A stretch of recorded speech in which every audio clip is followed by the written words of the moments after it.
Guys, Bihar Patna ఊర్లోని ఒక బీద బ్రాహ్మణ కుటుంబంలో ఒక పిల్లాడు జన్మించాడు. చూడటానికి అచ్చం శివుడిలా ఉన్నాడు.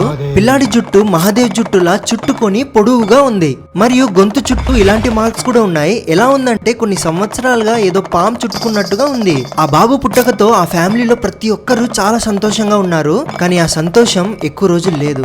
సడన్ గా ఒక రాత్రి ఆ పిల్లోడి తల్లిదండ్రులకి స్వయంగా మహాదేవ్ వచ్చి, మీ ఇంట్లో పుట్టిన పిల్లోడు ఎక్కువ రోజుల అతిథి కాదు, 2 రోజుల్లోనే చనిపోతాడు. ఆ పిల్లోడు ఇంకెవరో కాదు, స్వయంగా నేనే.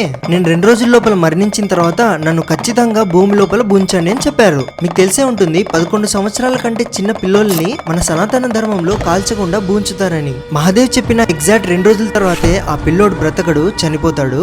పిల్లోడిని బూంచుతారు గాని ఎక్కడైతే ఆ పిల్లోడిని బూంచారో కరెక్ట్ గా అదే చోటున కొన్ని రోజుల తర్వాత శివలింగం బయటకు వచ్చింది. ఇది ఒక అద్భుతం కంటే తక్కువేం కాదు. అదే చోటున ఒక గుడి కూడా కట్టించారు. ఆ గుడి సంపత్చక్ పట్నాలో ఉంది. హర హర